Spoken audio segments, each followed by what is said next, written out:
What's up, everyone? Welcome back to my channel. Week 8 strategy. We've now made it through 7 weeks of the fantasy football season, and in this video, I'm going to talk to you about what to do heading into Week 8 to help you win this week and eventually make steps towards winning your fantasy football championship. So, if you're interested in content like this, please consider commenting, or subscribing to my channel. I make fantasy football videos every week, and one of the perks about my channel is that I reply to everybody who comments. So if you need a second opinion of somebody and want to bounce some ideas off of a peer fantasy football owner, comment on my channel, consider commenting, or subscribing, and I'll break down strategy every single week of what I'm looking for as a fantasy football owner. So I also make other content on my channel too, so check it out in the description box if you're interested. So real quick recap of Week 7. So some of the players that I recommended to buy low on in my Week 7 strategy video are Michael Carter, underrated player, but really showed his PPR value on Sunday. Terry McLaurin, bounce back game against the Packers. Sell high players included Antonio Gibson, very disappointing game. Mike Davis, another disappointing game, which was only 4 for 10. My top pickup last week was Dearness Johnson, who ended up being the number 3 running back on the week. And one of my trick pickups that I talked about was O.J. Howard and the difficulty that he would be trusted off of a great Week 6. And sure enough, that all came true. I did have some other ones that didn't go as well, but unfortunately, you got to take some losses sometimes like that. So for Week 8, the teams that will be on bye this week are the Las Vegas Raiders and the Baltimore Ravens. So I do my bye week considerations where I talk about things to consider for this team. So my buy low is Darren Waller and Mark Andrews, the 2 tight ends for these teams. So they're both tight ends that, outside of Andrews' one game in Week 6 where he went off on Monday night with Lamar Jackson, he's been relatively mediocre as a tight end. Darren Waller had a great Week 1, but since then has been in kind of a very mediocre stretch as well. But these are both incredibly reliable tight ends that are heavily involved in their offenses, and I think those are great investments to buy into while they're on their bye week. Bye. So these are players that I recommend you trade away on their bye. And the guy that I would recommend you trade away is Kenyan Drake. The numbers are a little deceiving in that the past 2 weeks, he was a lot more involved. So in Week 6, he had a very, I would say, a fluke game where he only had 6 touches, but he got 2 touchdowns out of it. In this game, Josh Jacobs' injury thrust him into the starting position, and he ended up getting a touchdown out of it again. So he's not a bad investment to take, depending on Josh Jacobs' injury and how severe it is. But more than likely, I think Jacobs will be fine, and Drake is somebody that it's better to try to sell off these 2 games of late that he's played well versus previous games where he has been highly ineffective. And then my buy players. No, that's not an instinct reference, although it kind of is. And my recommendation are the Baltimore Ravens running backs. If you're in a position where you need a running back to win this week, you're starting to get to that point, you got a losing record, you got to start getting some wins together to make the playoffs. It's not a significant loss to cut with these guys. I'm talking Latavius Murray even, Le'Veon Bell, Davante Freeman, who's the one who's starting right now, and definitely Tyson Williams. All 4 of those guys are essentially just vulturing each other's value week to week. A lot of that is because Lamar Jackson is the best rusher on their team. So they're all in a position where they're not putting up great numbers unless they get a touchdown. And if you need guys to help you win right away, you can easily part with them on the bye, in my opinion. Next, what I want to talk about is winners versus losers. So I've done this for the past 2 weeks, and this is essentially a player where if you have a winning record, I would recommend you trade for them, but if you have a losing record, I would recommend you trade them away. The past 2 weeks, I talked Dalvin Cook 2 weeks ago when he was recovering from his injury. I talked about Christian McCaffrey, and this week might be a controversial take, but I am recommending that if you have a winning record, you buy Tyreek Hill, but if you have a losing record, you sell Tyreek Hill. So why do I say this? Tyreek Hill is highly explosive. We know that for years. But the key takeaway with him is that he is very up and down this season. He's had some games that have catapulted him into fantasy excellence that have made him the number 2 wide receiver in PPR formats this season. However, 2 or 3 depending on the specific league that you're in. But Tyreek Hill has only had 3 games in which he has scored over 15 points this season. He's had a lot of dud games, and that has been true of him throughout his career. He kind of possibly showed signs of getting out of that history last season, but this year he's back at it again as the Chiefs' offense has been sputtering this season. So if you're in a position where you have a losing record, he is no longer a guy that you can count on as an anchor of your team, that you can always get points out of him, because part of the reason why you might have a losing record is because you've caught him on his bad weeks. Whereas if you have a winning record and you're trying to get yourself in a position where you're getting the elite talent to help you win your league, then this is an excellent buy player to consider, because he gives you that elite ceiling when he does have his monster games where he goes off. But if he doesn't play well, then you have other players that have played well this season that can cover you. So Tyreek Hill is somebody that I would highly recommend if you have a losing record and you need some consistent guys. You could trade him away and get some consistent players that will help you cover for that. News going around the league before I get to specific buy low, sell high, etc. So the big news of Monday is that Davante Adams is going to be on the COVID list, and he is going to most likely be out for Week 8 against Arizona. This is huge news for the Green Bay offense because they revolve primarily around Adams. And I will talk about the players to consider buying, but I would highly recommend as well that consider A.J. Dillon and Aaron Jones back into the fold and having a larger role. I know it's going to be a very difficult sell to start A.J. Dillon, especially after that horrible game that he had in Week 7, but more often than not, Green Bay uses their 2 running backs as their complementary receivers. So I would expect, especially if Davante Adams is out, their number 1 receiver anyway, that you could have a lot more involvement in the receiving game for A.J. Dillon and Aaron Jones. So A.J. Dillon is somebody that you very well could start again in Week 8 in spite of this bad game in Week 7 because of the void that needs to be filled from Davante Adams. We'll talk more about the receivers in a minute. And then Deshaun Watson. So I want to talk briefly about him. There's going to be a lot of rumors going on in the next 2 weeks about where he's going to get traded to. Miami, Carolina, Philadelphia are all teams that come to mind. So be very careful about how you interpret the trade rumors with some of these players. So, for instance, you might be trying to sell high on somebody like Jalen Hurts because of the expectation that Watson could be coming to Philadelphia. I would recommend against that personally, because there's a chance that he does get traded to Philadelphia, but you're also taking a huge risk by doing that. Other considerations as well is putting in a significantly high buy on somebody like Will Fuller, who has been successful with Watson in the past, but has not really shown that anything this season when he's on his new team. He's been injured multiple times, etc. So it's a decent buy to consider taking a flyer on Will Fuller, but don't mortgage your whole bench for him thinking that Watson's going to get traded there. So it's very tricky news to interpret. Plus, you don't know what's going to happen with Watson legally when he starts playing again, and if there's any backlash from the league if he's playing. So it's just best for me my advice is just avoid any of the trade rumors and how that affects the stocks of these players. That being said, I will kind of talk that to a degree with one player in particular later on in this video, but because that does play into buy low, sell high. But I would recommend as somebody that is has some of those players that you're considering to not end up on the losing end of trying to buy low when it's not necessary. If that makes sense. So now we will move to our buy low players. And I'm going to start, as I've been doing every week, with the quarterback position, go through running back, wide receiver, etc., and then go through that with buy lows, sell high, waivers, and drops. My buy low quarterback is Patrick Mahomes.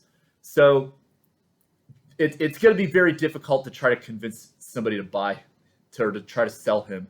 But you always have to take your chances on throwing in your chips to win a championship. And when Patrick Mahomes has a game like this, and Kansas City is in a situation where a lot of people are doubting this team and if they're going to be able to turn around or if they're done, etc., based on hot takes on ESPN and things like that, then it's worth taking a shot on Mahomes while his value is this low, because it's not going to be this low again, most likely this season, bearing injury or anything like that. So I just say that take a chance on Mahomes and see what's out there, because it's worth trying to upgrade to get him.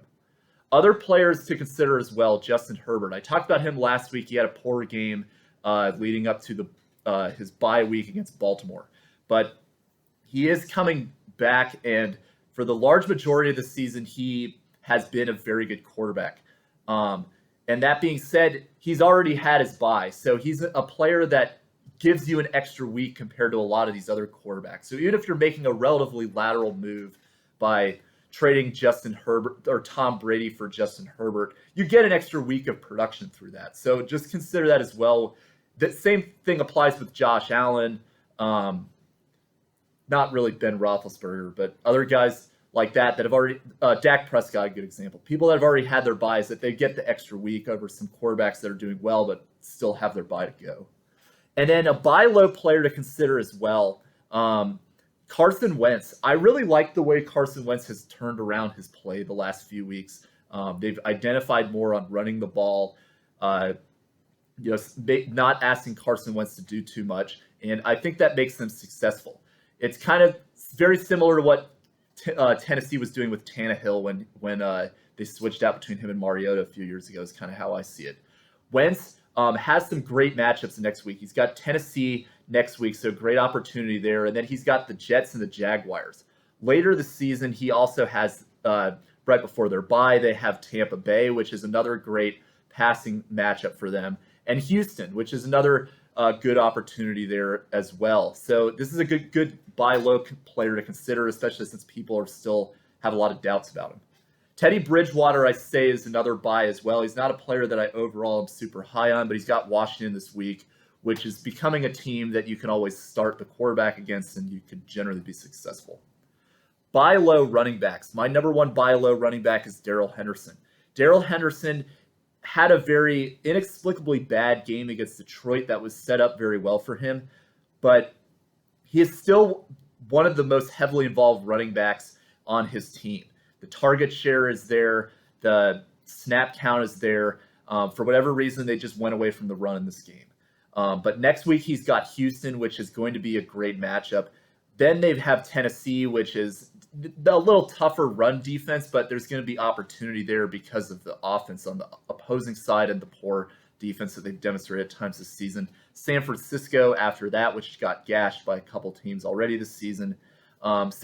And then later on this season, after their bye, they have Jacksonville and Seattle. So a lot of great running matchups throughout the season later on and high involvement. This is the number one buy low running back for me. The number two is Joe Mixon. Joe Mixon had some mediocre games the last few weeks as he continues to recover from his ankle injury. But again, Cincinnati is really flipping the script and showing that they are an explosive offense that you can count on heavily. So Joe Mixon is a guy that I like to get more involved as the teams will start focusing more on Jamar Chase in that passing game. Plus, they've got the Jets next week, which is another just amazing matchup for running backs. So this is a great opportunity to buy low on Joe Mixon off a game where he deceptively split touches with Samaje Perine, but I think some of that is injury and some of that is also blowout. Perine had a lot of carries late in the game. Other buy low running backs to consider. Darrell Williams for the Chiefs. Again, heavily involved. He was involved in 64% of the snap counts. He only ran 5 for 20 in this game, but the Chiefs were in a position where they couldn't run because they were behind the whole game. And I think this will improve as the season goes along. This is more of a temporary buy until Clyde Edwards-Helaire comes back, but Darrell Williams still heavily involved in his team. And they have the Giants next week, which is definitely beatable. Other running backs, the Packers, as I've already talked about earlier, these are great buy low players to consider going up against the Cardinals with Davante Adams out on Thursday. And then Chuba Hubbard, because Chuba Hubbard, much like Darrell Williams heavily involved in his team. Sam Darnold, unfortunately, is limiting his play right now. But as long as McCaffrey is gone, which appears to be for a couple weeks more, Hubbard is still a good buy low player to consider. Wide receivers to buy low on. So my top wide receivers to buy low on are the ones coming off of buys. I'm going to lump all four of these players into the same category here. Keenan Allen, Justin Jefferson, Stefon Diggs, and Chase Claypool. These are all guys that are elite caliber receivers that, game after game, they always are threats to be top 5 players for that week.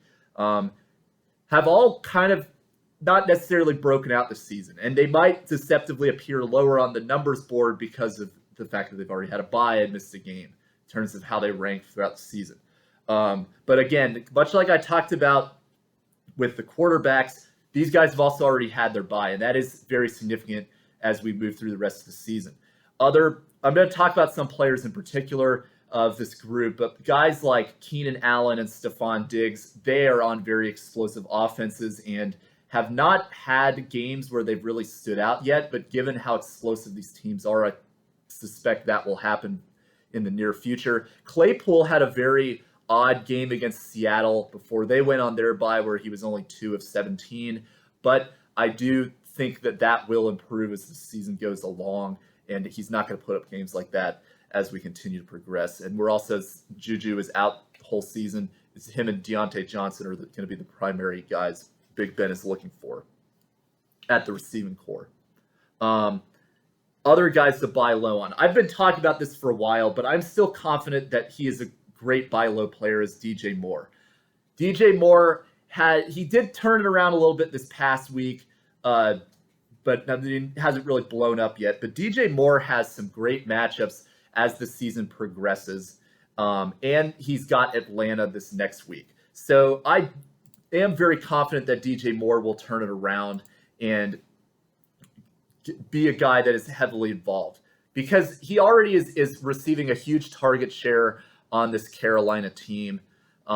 You can take it as well in the angle of Deshaun Watson with Watson gets traded to the Panthers, and this is going to be DeAndre Hopkins 2.0. I don't know if I necessarily buy that, but there is some takeaways in the fact that of his involvement as it already stands. He's received at least 10 targets in 5 out of the 7 games this season, and the numbers will come as the matchups improve for them. They've got Atlanta next week, as I already said. They've got Arizona, which they're going to have to pass. And then in the 2 weeks leading up to their bye, week 11 and 12, they got Washington and Miami. So that middle stretch of the season where a lot of teams are on bye, DJ Moore will be a very valuable receiver.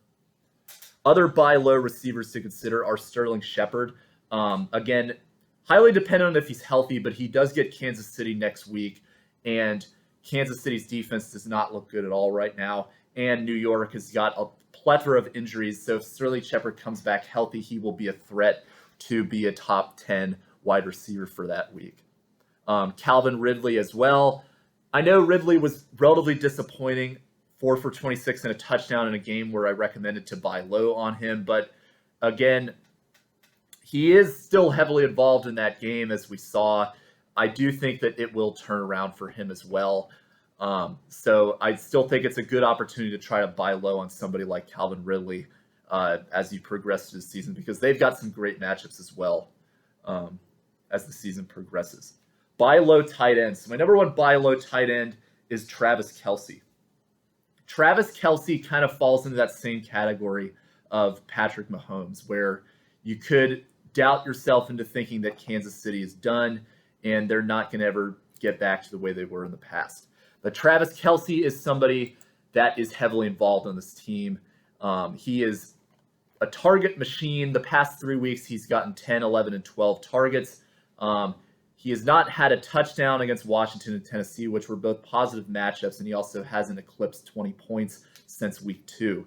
However, with somebody that is as heavily involved as he is, and Kansas City's explosiveness that they have the potential to unleash, this is a guy that you definitely want to buy low on.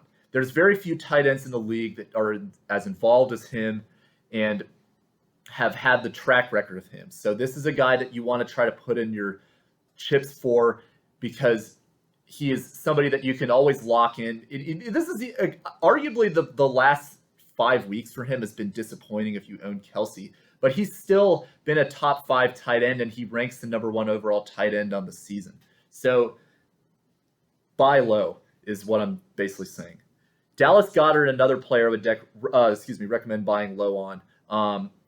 He's got the opportunity on Philadelphia. Philadelphia has got a lot of inconsistency in their offense, but one of the things that I do like about Goedert is that he is involved in deep plays, and now that Zach Ertz is gone, he will get some more involvement on this offense. Relatively disappointing with only 3 for 70 in this game against Vegas, but he's a good tight end to consider buying low on, who hasn't really broken out yet, but there's definitely potential for that. And then I already talked about the 2 players going on by, Mark Andrews and Darren Waller. Check out earlier if you want to see more info on them. Buy low defense. I like the Indianapolis Colts defense. They're a talented defense that started off slow this season.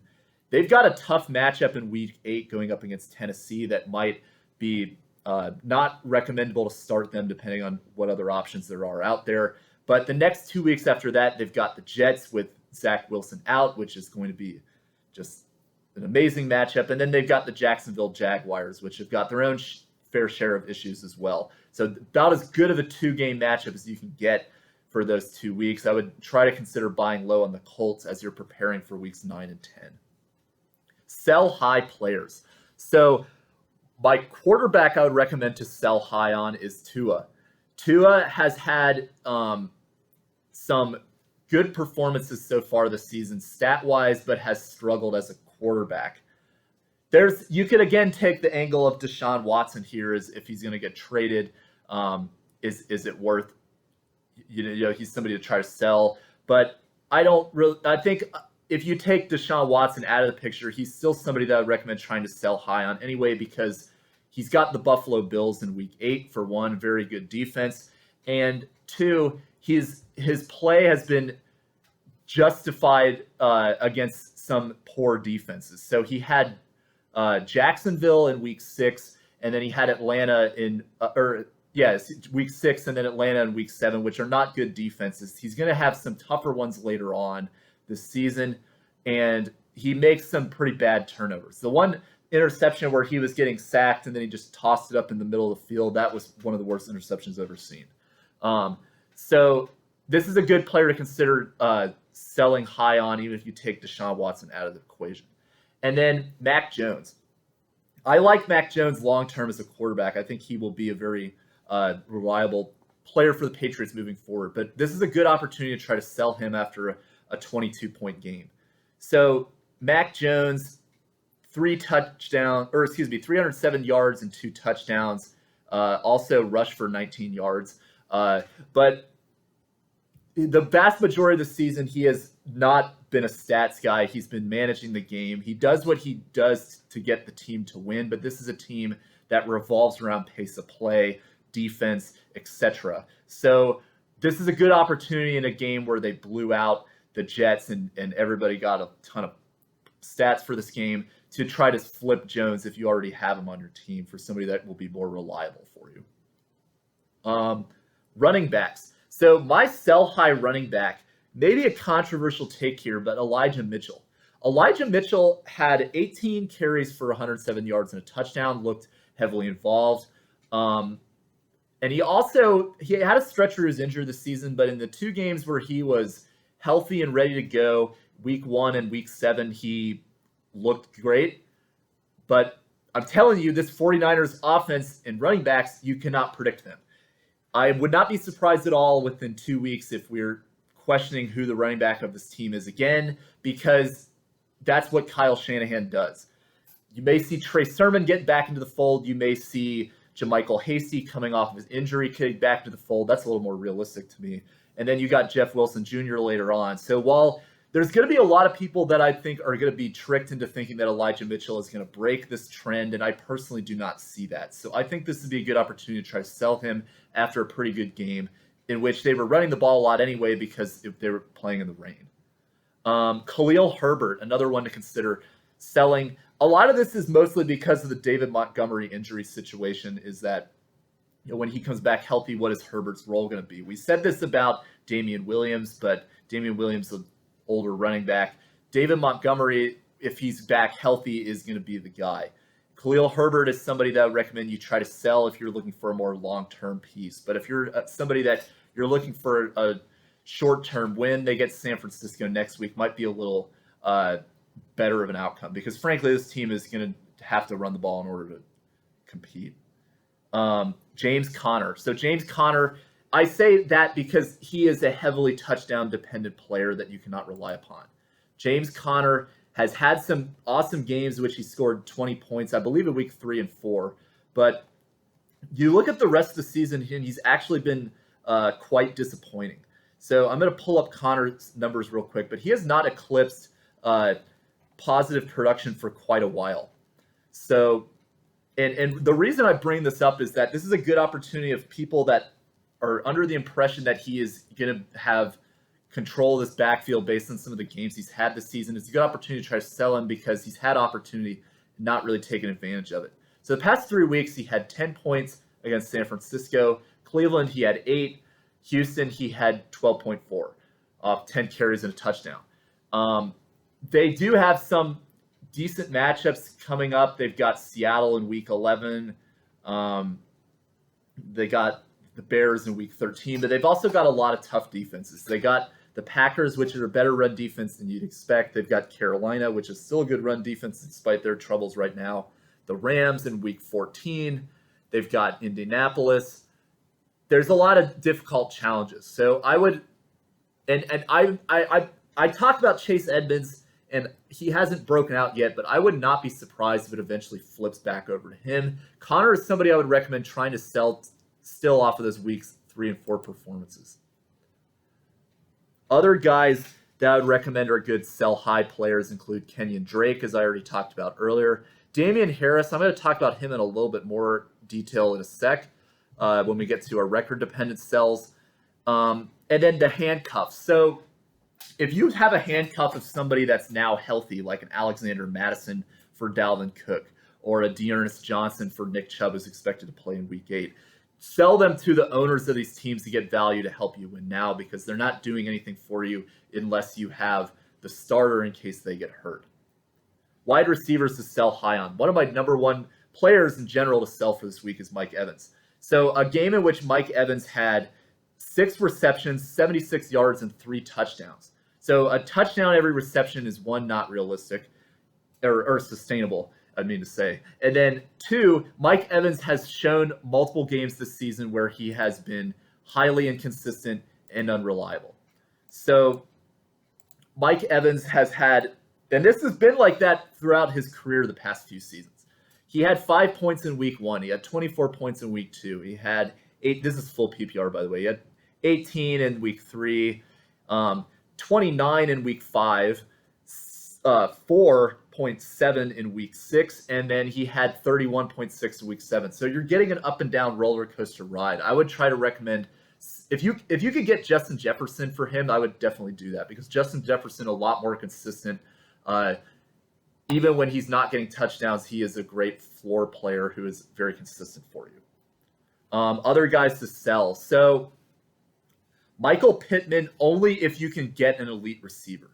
So I talked about Carson Wentz and his play and how they've got great matchups coming up, and the same applies to Pittman. But we still don't know how this offense will look if T.Y. Hilton is healthy. Is T.Y. Hilton going to be the guy like he showed in the one game that he played, or is it going to be Pittman? Pittman has had quite a few games in which he's been disappointing this season. He's had 3 games over 20 points, but he's had 4 games where he's been highly disappointing. So Pittman, I would not be surprised at all if he does go off, but if you could sell him for an elite receiver, like, again, a Justin Jefferson or something, then try to take advantage of that, because Pittman has a lot of question marks of if he can be a sustainable wide receiver 1. And I think it's better to try to see if you can flip him for somebody that you can get that clear answer for. Other guys, Deebo Samuel, I only bring him up because if they make the transition to Trey Lance, Deebo Samuel might have some down performances. He did have that 2 touchdown game with Trey Lance already, but in the greater scale of things, Lance may struggle in terms of getting the ball to his receivers accurately and as he is adjusting to the quarterback position. We've seen this with all the other rookies this season. So might be a potential sell high player to consider. I'm going to bring the Denver wide receivers here too. Cortland Sutton, because Jerry Jeudy is coming back, and Cortland Sutton, great weeks 5 and 6. Little moderate games or week 7, but we'll see what it's like when Jeudy comes back. Could be a good opportunity to flip Sutton. But then also consider flipping Jeudy too, because a lot of people seem to be convinced that Jeudy, when he comes back, he will take over the wide receiver 1 role in a Davante Adams fashion where he gets all the targets. But that's not going to happen, in my opinion. I think that Jeudy, he could be a great receiver, but there's also potential for up and down games, which he demonstrated during his rookie season last year. So try to see if you can flip him, in my opinion. Other players to consider as well in this are Devontae Smith for Philadelphia. Much like I talked about with the inconsistency, he is very up and down, and he's a player to consider trying to sell high because of how he has that tendency for going up and down. If you're losing record, he's not somebody you can rely upon, and he's got a large degree of hype for potentially being a wide receiver 1, but the offense is just frankly limited. Sell high tight ends. Mike Gesicki is somebody I would try to sell high on. He's playing great, and he's another guy that I would, if you can keep him, I would definitely recommend doing that. But if you can flip him for somebody like a Travis Kelce or a Mark Andrews or a Darren Waller, I would definitely do that. Zach Ertz, very similarly, Zach Ertz is a big name guy. I mean, well, not similar to Gesicki, but similar to other concepts I've talked about before. Big name guys like Ertz who have a game where they have a touchdown off 3 receptions. It's better to try to flip him as an aging player in an offense that likes to spread the ball around to a lot of different people. Robert Tonyan, if you happen to keep him, because this is more just like a temporary thing because of the fact that Davante Adams is out week 8. People might be convinced he's going to go off in week 8, and that's a good time to try to flip him if you haven't already cut him by now. And Mo Alley Cox, another sell high guy, because he is a very touchdown-dependent tight end who's put up some good games the past few weeks, but not on very many receptions. I would recommend trying to flip him for somebody that will give you more consistent tight end production. My sell high defense, New England. So New England, great game against the Jets, but they've got the Chargers next week. They've got the Panthers, which that could be a good potential matchup, but if Christian McCaffrey comes back, that's a different story. And then you got the Browns in the week after that. So Patriots, especially against the Chargers, I think they're going to come back down to earth. We get to our waiver wires now. So the waiver wire guys that I like to pick up for this week, I'm going to try to get through this relatively quickly. So quarterbacks I like, Kirk Cousins. He's got a good matchup against Dallas where he's got a lot of potential for putting up some points. Could be a great player for you to buy for this week. Daniel Jones, similarly, he's got Kansas City, which is in shambles right now, especially on the defensive end. Daniel Jones also gives you that rushing floor. That's nice as well. If you're willing to make a dart throw, this is a potential great play. Trevor Lawrence might have been dropped, but he's got Seattle, which is definitely a beatable pass defense in week 8. My trick, though, is Jameis Winston. So Jameis Winston won because, well, he's got a great matchup against Tampa Bay that could lead you to think that he goes off on them. But Tampa Bay also can generate a lot of turnovers, and Jameis Winston is well known for his turnovers. Jameis Winston is very touchdown dependent for his points. He hasn't really passed for a lot of yards in the games where he has gone off. It's because he's thrown for 4 touchdowns. I don't suspect that will happen against Tampa Bay. Waiver running backs. Zach Moss might have been dropped, and Zach Moss has a great matchup against Miami in week 8. So that is a great player to consider picking up if he was dropped. Check to see if the guys out there like Khalil Herbert, Darrell Williams, Devontae Booker, I don't know if he would still be out there by this point, or Dearness Johnson. Those are potentially good pickups to consider as well if they're still out there. Kenneth Gainwell I really like too. It depends on what happens with Miles Sanders, but Gainwell has shown explosiveness at times. He is somebody that is very frustrating of what his role will be, so I would probably not feel confident starting him unless Miles Sanders is definitely out. But he's a good player to stash, especially as they've got Detroit in Week 8, and long-term throughout the season for somebody that's got explosiveness to eventually get more playing time and be a sleeper the rest of the season. Brandon Bolden, an interesting pickup too, because he's got involvement in that passing game, former James White role. I like him as somebody that you can pick up as a good PPR option, but he's very risky to me. That role is very crucial in the Belichick offense. Samaje Perine is a good pickup, especially as a handcuff to Joe Mixon. And I'm going to just use this to talk the other handcuffs real quick. Guys like Darrington Evans, Benny Snell, Larry Roundtree for Tennessee, Pittsburgh, Chargers, respectively. If you own those running backs that are elite, have not gotten injured yet, get the backups. I'm telling you, I tell everybody this every week, but as the running back injuries continue to happen week after week after week, if you just pick them up in advance, then you don't have to worry about the stress of going through waivers and losing everything for your injured running back. Waiver wide receivers. Allen Lazard is the best option for me for this week, but really just this week only, because Green Bay against Arizona going to be throwing it a lot. If there's any receiver that I like to step up in Green Bay, it's Allen Lazard. It's similarly built player to Davante Adams in terms of his style of play and his stature. I think that there's a good opportunity for him in a game where they will need to keep up with Arizona to have a great game. But not, it's really just a Week 8 stream only for that Thursday night game, so make sure you get him. Khalif Raymond is somebody that I've been doubtful of in the past, but he has shown that he's getting involved in this offense. He's had 3 games where he's put up great performances. This was probably his best game yet, 6 for 115. Somebody to consider, but I would not start him yet because he needs to show more consistency for me to trust him. Dante Pettis, if all the Giants receivers are out and Dante Pettis is still there, he's a great play against Kansas City on Monday night. Look out for the Jags receivers too. Laviska Shenault and Marvin Jones may have been dropped in Week 7. They're both decent plays against Seattle in Week 8. And then other players to consider as well that may be out there. So Rashad Bateman getting involved in that Ravens offense that's good. That's passing more this season. Probably going on a bye, but he's a good stash to consider as he's building his role and looks to be stepping up into that wide receiver 2 role for them. And then T.Y. Hilton as well. It depends on his injury health, but he's definitely worth stashing because of his repertoire and because of the game that he's put up so far. Tricks include guys like Byron Pringle, because that's as typical with Chiefs backup wide receivers. They're very inconsistent. Kedrick Bourne and Elijah Moore, because they've had games that are very inflated by touchdowns. Moore in particular only had 2 touches in the game, one of which was a rush touchdown. So just stay away from that. Tight ends. So CJ Uzama is somebody that I like, but he has got some inconsistency potential. But best tight end for this week, explosive offense, looks to be involved on this team. You just got to understand that you're making a dart throw with him. Somebody that might be more consistent to rely upon is Pat Freiermuth, another AFC North player who's getting more involved in the Steelers offense.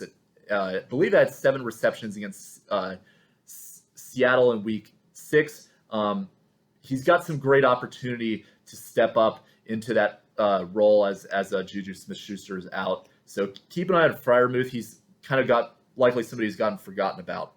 Tanyan is good for this week as a pickup, but I don't like him after that. And then other guys that are coming off of buys as well. Jared Cook and Tyler Conklin have been involved and productive in the past on their teams, and they've got good matchups going into Week 8, so those are good players to consider. I lean Conklin a little bit more over Cook, but those are both solid bye week pickups for Week 8. Defenses to stream, I like Denver in a matchup against Washington, which is kind of becoming one of those offenses that you start the defense against too. Cincinnati, they've got the Jets, which Mike White at quarterback. That's all I got to say about that. And then San Francisco against the Bears, which are also looking like a highly incompetent offense. Kicker. So Graham Gano is somebody I'm going to highlight. I haven't really talked about him, but he fits that formula of kickers that I talk about where the team is good enough to get into field goal range, but not necessarily good enough to get the touchdown. So Graham Gano is like that. He had a great week 7. Also had a great week on, I believe that was week 2 against Washington, where very similar script. Younghoe Koo has been good like that. Nick Folk, Daniel Carlson I've already talked about. These are kickers that I like going into week 8 because of that script of the offense, getting into field goal range, maybe not necessarily punching it in. Drops for this week. So quarterbacks, Sam Darnold, he started out strong, but you can't hold on to him at this point. When you have a great matchup and you only put up 2 points, then they're not trustable. Justin Fields, same thing, cut him. Derek Carr. So if you're on a bye, if you have Derek Carr on a bye and you need to get a win, I think he's cuttable. I don't think he stands out as somebody that's like a must-have quarterback, so he's somebody that you can definitely part with if needed. Running backs. Running backs to drop include the Baltimore Ravens running backs. I've already talked about them in depth. Wide receivers. So Allen Robinson, you just got to get rid of him at this point, in my opinion. I know it sucks because you drafted him so high, but he is not standing out. He's just a name at this point. If you can't trade him, he had a great matchup against Tampa Bay, didn't take advantage of it. You just got to get rid of him because the offense is holding him back. Darnell Mooney, same thing. And then Amon-Ra St. Brown, I had such high potential for this guy, but if he's not getting targeted and he's not even put up great numbers to stand out, I think you just got to cut with him, unfortunately. Defense is a cut. Baltimore, another one I would recommend is that you can just cut on their bye because they haven't stood out this season. They put up -6 points against the Bengals. Not worth it holding them on the bye. They've only had 2 games out of 7 this season where they put up over 10 points. And then I bring this up, Justin Tucker. So if you need a kicker this week, you do not have to hold on to Justin Tucker. There are going to be people that are trying to hold Justin Tucker, and it costs them a running back that could be helpful to their long-term season, that will be more beneficial to them than Justin Tucker will be. Drop him, and if you can get him after the bye, fine. If not, you'll get equal value later on. I talk about this all the time with kickers, so bring it up again. Well, that's all I've got for this video. Thank you for watching, and let me know if you have any questions leading up to week 8. Comment below. I've got a video coming out tomorrow. Keep in mind, this video was recorded before the Monday night game, so I avoided talking about buying low, selling high Saints and Seahawks players because of that. But keep an eye out for that game as well in terms of your decisions. And I will make a video on Wednesday that talks about how to approach the start sits for this coming week. And comment on either of those videos, and I will answer them in a fan mailbag video that comes out every Saturday morning. So thanks for watching. I'll see you guys next time. Bye.